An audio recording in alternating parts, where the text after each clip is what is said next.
Sripada Srivallabha Charithamrutham, Chapter 21, Part 1. Dhani Swami visits the Kukuteshwara temple. Necessity of purity of place and feeling of spiritual aspirants. In compliance with the orders of Sri Mahaguru, Gurucharan and I started on a visit to Machala Village. On the way, we talked about the sportive play of Sripada. I learnt many matters relating to the spiritual education from Sri Charan. I asked Sri Charan, Sir, Sripada said that a person having that trait of Sri Vasista would come to his samsthan as a priest. Who will that very fortunate one be? During which time will he come? Guru Charan said, Shankar Bhatt, Sripada declared that after many centuries a great samsthan would be established in his name at his native place. It is the will of Sripada that the great hermit would come to his Mahasamsthan as a priest. Without the divine will, great sages will not be able to arrive there. Meditation for long periods, worship, chanting of holy sacred mantras and worship with devotion and diligence will purify the airy region there. Waves of idea are broadcasted in all the 10 directions from the inner core of the universe. People with sacred feelings will accept the sacred vibrations. People with impure feelings will receive impure vibrations. When the waves of idea at a particular place becomes extremely pious and powerful, that place will effortlessly attract through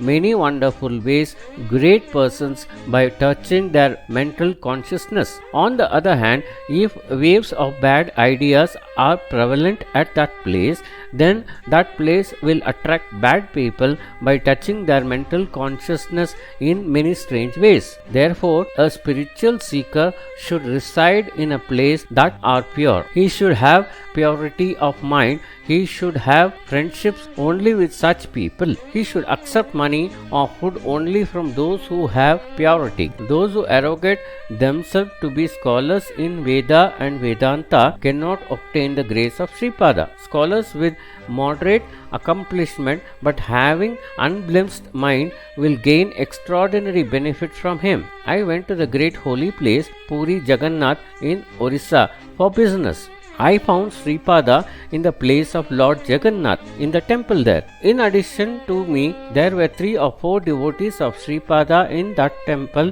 at that time. He gave them darshan in the forms of their chosen deities and then immediately appeared to them as Sripada. He taught them through silence that he is the embodiment of all form of deities, destroying the pride of Dhani Swami.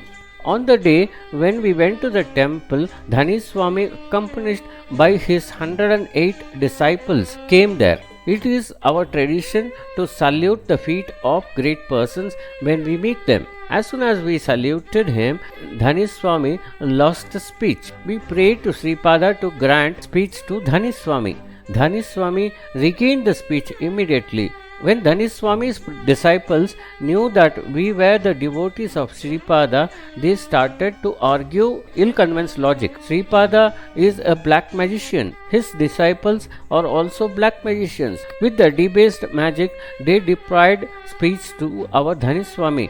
But because our Swamiji is so powerful, he regained his speech. Our Swamiji will expose the real nature of Sripada. Our great Swamiji will visit Pitikapuram and will receive victory after defeating Sripada.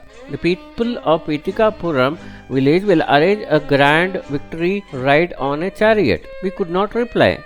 As a part of the divine sport of Sripada, the dependent will be thrown into a very critical condition, and when he cries out for rescue, he will be rescued in a very strange way. That is his habit of saving devotees.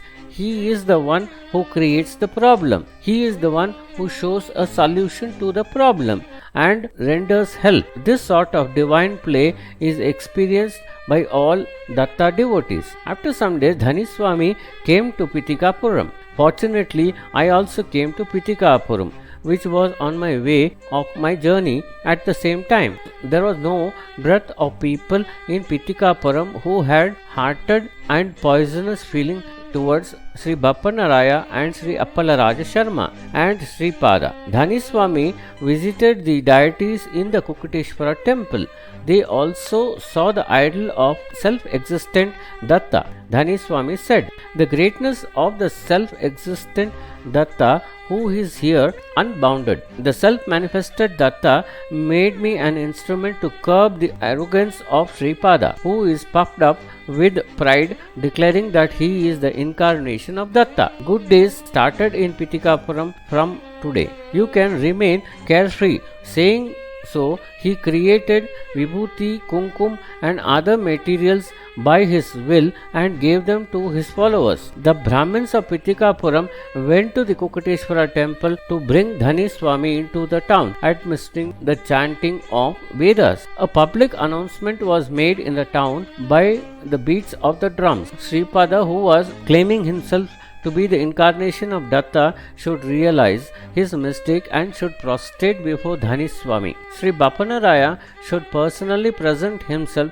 before Dhani Swami and beg for pardon. Sri Appalaraja Sharma should attend before Dhani Swami and should hand over the statue of Kalagni Shamana Datta, which is being worshipped in their family through successive generations. He should submit himself to the punishment to be imposed by the Swamiji. The Arya Vaishya Council met under the presidentship of Sripinda Venkatappa Sreshti. They resolved that Sripada and Sri Appalaraja Sharma and Bappanaraya should not bow down to Dhani Swami and such misdeeds should not be supported. The Assembly of Kshatriyas, which was held under the presidentship of Narasimha Varma, passed their similar resolution. At that time, Sripada was resting under the shade of an Audumbar tree in the house of their maternal grandfather. Sri Sreshti, who looked at his face radiating divine brilliance, shed tears with heavy grief. Sri Narasimha Varma, Sri Sreshti and Sri Bappanaraya sat silently near Sripada. Appalaraja Sharma sat motionless like a lunatic. Sripada, who is equal to Sri Krishna, woke up from his sleep and said that he was hungry and that he wanted to eat curd rice. His maternal grandmother bought rice mixed with curds in a silver bowl. Sripada ate it with great haste. Sripada asked his grandmother to recite the Vedas. Appalaraja Sharma, who also participated in the Vedic recital. Sripada also joined them and chanted Vedic hymns. Narasimha Varma and Sri Sreshti listened to the melodious sacred Vedic hymns with profound delight. In the Kukuteshwara temple, lumps of curd rice appeared on the face of the manifested Datta idol. As the priest cleaned them away, they kept reappearing. It was strange that the statue of self-manifested Datta exhibited such a miracle. Dhani Swami, along with his disciples and the new disciples in Pitikapuram, started from the town to go to the temple amidst loud chanting of Vedas. They were taking steps, but the earth appeared to them to be expanding. For the onlookers, they looked like they were moving their legs but remained static, unable to move forward. With this sort of peculiar feats, much time elapsed. Seeing this wonder, people there were amazed. In the meanwhile, the Brahmananda that Dhani Swami was carrying broke into two pieces. Dhani Swami fell as if his spine was broken into two. He fell flat on the floor. This incident struck a wave in the Brahmins of Pitikapuram. They realized that Sripada was more powerful than Dhani Swami and that harboring enmity towards Sripada would land them into troubles. But they did not know how to leave the place and reach their home. Moksha comes from the destruction of Moha. In Pitikapuram, there was a resident called Abbanna. He made his living by catching snakes and displaying them in the public. At that moment of time, he came to the house of Bappanaraya and performed the magic with the snakes. Sripada asked the Vedic recital to be stopped. Abbanna was fed to his full contentment. Sripada called on Abbanna and instructed him, "Fill your pot fully with water and take it from here and go to the Kukuteshwara temple.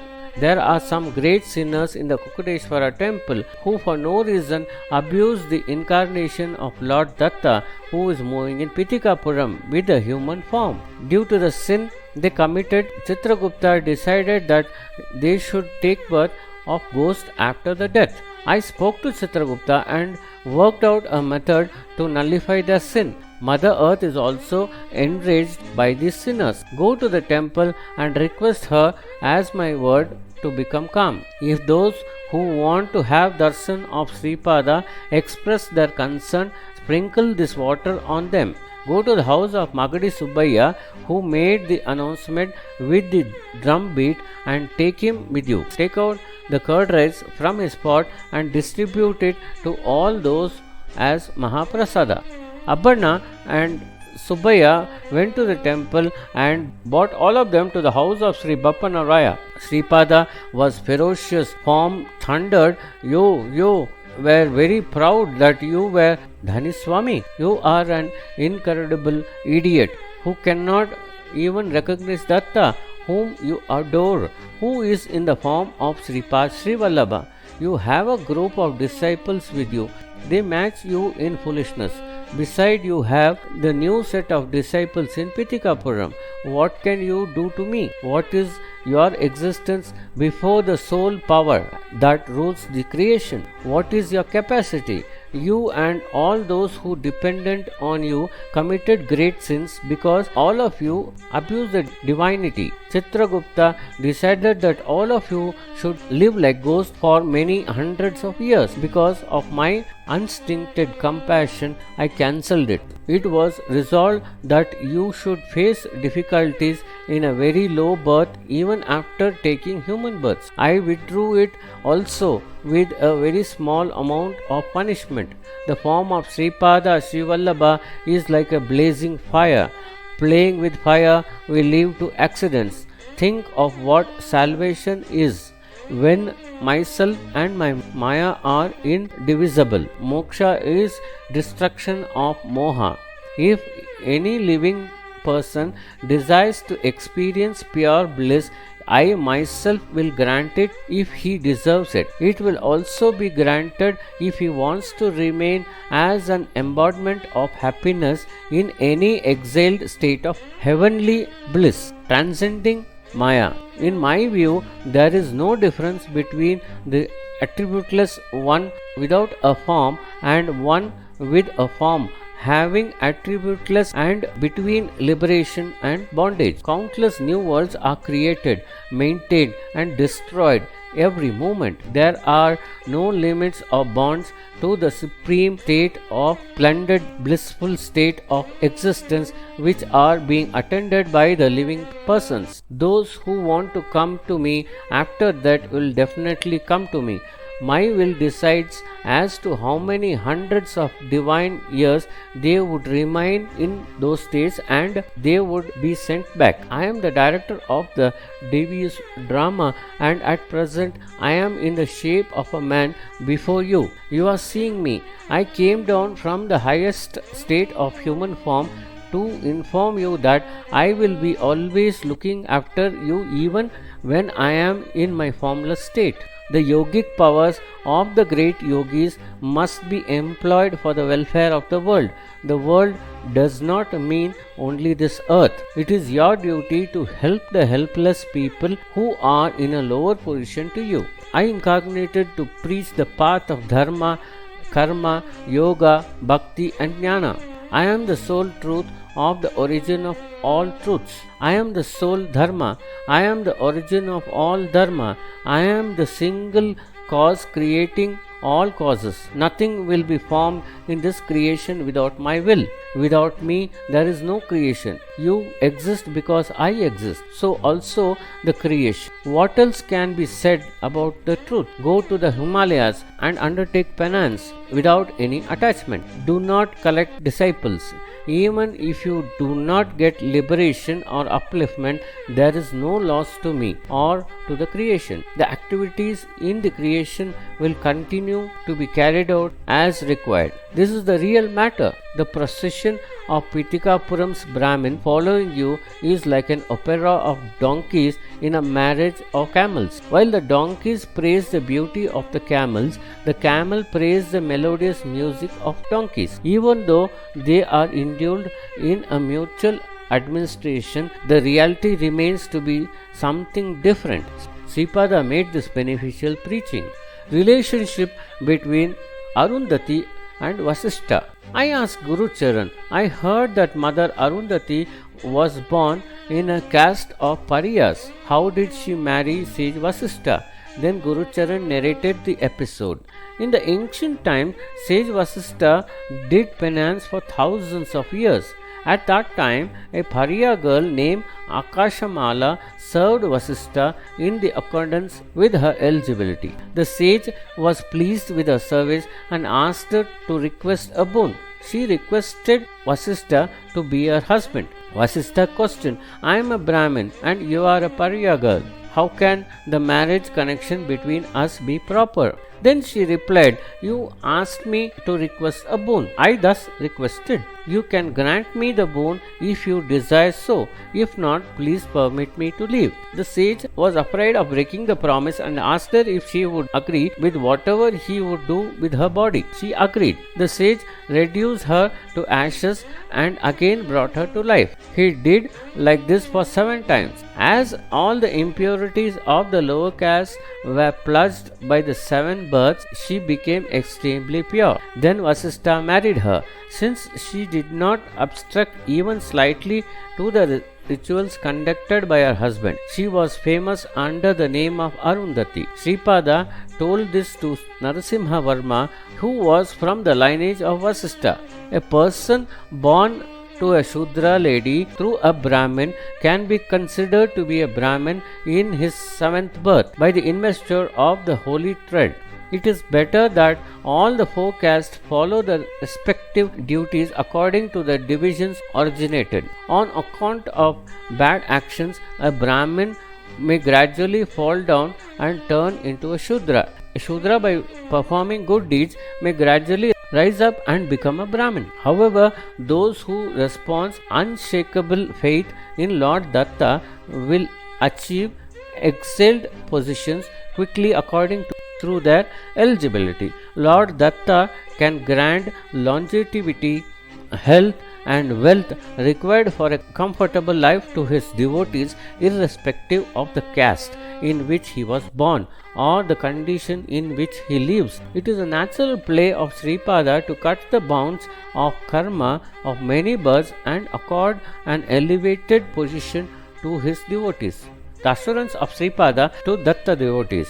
We reached Machala Village. While speaking among ourselves about the glory of Sripada, the village goddess Machala granted us her divine darshan and blessed us. She fed prasad to us with her holy hands and remarked, Sri Datta, who was the presider to Prahalada in ancient times, is today living on the earth in form of Sripada Srivallabha. The will of Sripada cannot be comprehended. Sripada personally told me that in the coming centuries, Prahalada will incarnate as Sri Guru Sarvabhauma and that this place will become famous as Mantralaya. He will daily take the water of Tungabhadra river. May you have an auspicious development. Saying so, she returned to her former form. When we were about to move, a Maladhari named Krishnadas came there. The village goddess of Machala gave prasad to Krishnadas and gave him a flower garland as a token of grace and instructed him to go to Karungudda. We 3 started our journey to Karungudda. All Datta devotees belong to one caste. The prasad of Lord Datta is acceptable to them without regard to the caste to which the person offering the prasad belongs. The association of Krishnadas with us infused a new enthusiasm. During our conversation, he said, if the significance of the different numbers 16, 116 and 1116 which are offered as dakshina is known, then the meaning of the number 2498, the number of Sripada, will be understood. Just as the world emerges from Atma, children are born from the father at the time of marriage. The bridegroom prays to the fire god, O Agnihora, grant me the birth of 10 children in this bride. He becomes the 11th child. Begetting the 10th children is approved according to the dharma. Afterwards, his wife has to be regarded as mother. A son is considered 1/10 part of the father.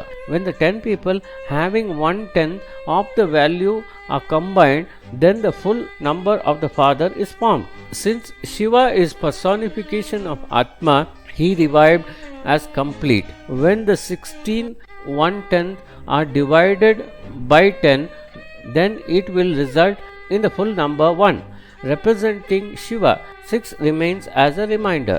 Vishnu is the personification of the original nature with the form of Maya. Nature is one half of Purusha, so half of the 10 is 5. When the above reminder is 6 is divided by 5, then the full number is derived, representing Vishnu. 1 is left as a reminder. Brahma is 1/10 of the fraction of Shiva, and Vishnu, Purusha and Prakriti are the offerings. So, when the above reminder 1 is divided by 1, the full number 1 representing Brahma is arrived as a result. There is no reminder left. Puranam means 0. It is attributeless, and so it is a form of Rudra. When everything is liquidified, you can see only the great space. Only in the great space it is possible to liquidate everything. The form of Vishnu is the characteristic of infinity. In the nature of existence of the creation, infinity is unavoidable. We shall continue from here in the next episode. Om Sai Ram.